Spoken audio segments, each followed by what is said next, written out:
हरे कृष्णा, राधे राधे। धनतेरस या दीपावली के दिन झाड़ू की पूजन हमें कैसे करनी है, हमें क्या क्या सामग्री लेनी है। तो इस दिन हमें झाड़ू की पूजा अवश्य करनी चाहिए और हमें पूजन के साथ साथ हमें यह अपने घर में 2 झाड़ू अवश्य लेके आनी है। तो सबसे पहले हमें पूजन के लिए इतनी सामग्री लेनी है। आप 2 झाड़ू ले लीजिए, खील बतासे ले लीजिए, हल्दी कुमकुम ले लीजिए। फिर जहाँ पे आपको पूजन करना हो आप वहाँ पे आप जल की छींटे लगा सकते हैं या आप पोछा भी लगाकर साफ कर सकते हैं। इसके साथ ही में आप वहाँ पे स्वस्तिक है या चौक भी, आप अष्टदल कमल भी बना सकते हैं आटे से। और हम इस तरह से स्वस्तिक बना देंगे। स्वस्तिक बनाने पर हम सीधे ज़मीन पर नहीं रखेंगे, आप चावल की या गेहूं की भी ढेरी लगा सकते हैं।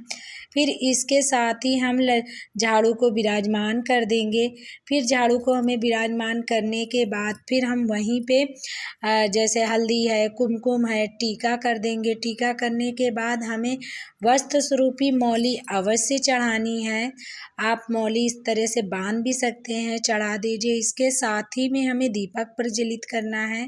फिर हमें भोग में हमें क्या लगाना चाहिए, हमें भोग में इस दिन दीपावली के प्रथम दिन से आप ये धनतेरस के दिन भी पूजन कर सकते हैं या आप दीपावली के दिन फिर हम खील बतासे का भोग माता लक्ष्मी को अत्यंत प्रिय माना जाता है, तो हमें खील बतासों का भोग लगाना है। फिर हम फल का भोग लगा देंगे। इस तरह से हम झाड़ू की पूजा करेंगे। फिर हम पुष्प आप अवश्य इस दिन चढ़ाएं, क्योंकि झाड़ू इस दिन लक्ष्मी माता का स्वरूप माना जाता है, तो हम लक्ष्मी माता का स्वरूप मानकर ही पूजन करते हैं। फिर हम पुष्प चढ़ाने के बाद हमें इसमें जैसे आप सालों साल तक लक्ष्मी माता को अपने घर में विराजमान करना चाहते हैं, तो आप इस दिन एक उपाय अवश्य करें, क्योंकि उस दिन उपाय करने से हमारे घर में सालों साल तक अन्न धन की कभी कमी नहीं होती। तो हमें इस दिन यह उपाय अवश्य करना चाहिए। और आप इसमें जैसे झाड़ू की पूजन करते हैं तो ये लक्ष्मी माता का ही स्वरूप माना जाता है। आप दीपावली या धनतेरस के दिन आप 2 झाड़ू अवश्य लेकर आएँ। प्लास्टिक का झाड़ू आप नहीं लाएं, क्योंकि प्लास्टिक का झाड़ू शुभ नहीं माना जाता। आप एक फूल का झाड़ू ले लें और एक या तार का झाड़ू ले लें। इसके साथ ही में हम इस तरह से पूजन कर देंगे। फिर हमें आरती करनी है। आप आरती आती है जैसे लक्ष्मी माता की ही हम आरती करेंगे, क्योंकि उनकी स्वरूप ही मान के हम पूजा करते हैं, तो हम पूजन कर देंगे। आप आरती अवश्य करें, नहीं आती तो आप 5 बार 7 बार इस तरह से आप अवश्य घुमाएं। फिर आरती करने के बाद आप जैसे झाड़ू आपके यहाँ की जो भी गंदगी है, दरिद्रता है, वो बाहर करती है और लक्ष्मी माता विराजमान करती हैं। तो हमें कुछ दक्षिणा भी आपको इस दिन अवश्य चढ़ानी है, क्योंकि हम लक्ष्मी माता का ही स्वरूप मानकर पूजा कर रहे हैं।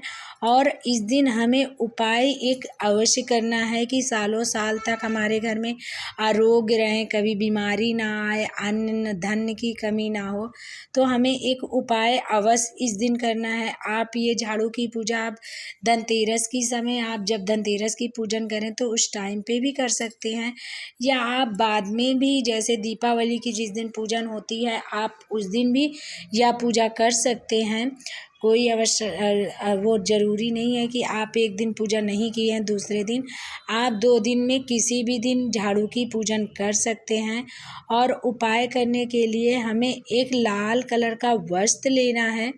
जैसे आपके पास कोरा हो तो कोरा ले लीजिए, नहीं आप उसमें ऐसे भी आप ले सकते हैं, जो भी आपके पास लाल वस्त्र हो, और लाल वस्त्र ले लीजिए। इसके साथ ही में हमें लाल वस्त्र लेने के बाद हमें उसमें 2 कौड़ी रखनी है, थोड़े से अक्षत रखने हैं, पुष्प रखने हैं।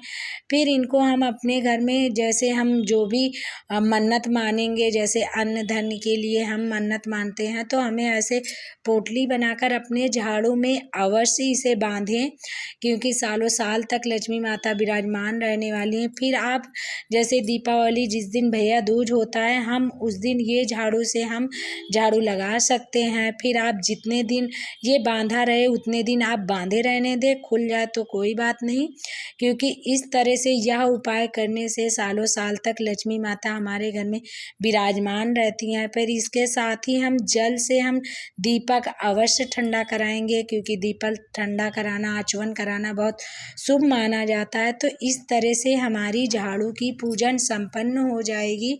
और आपको जैसे धनतेरस की या दीपावली की वीडियो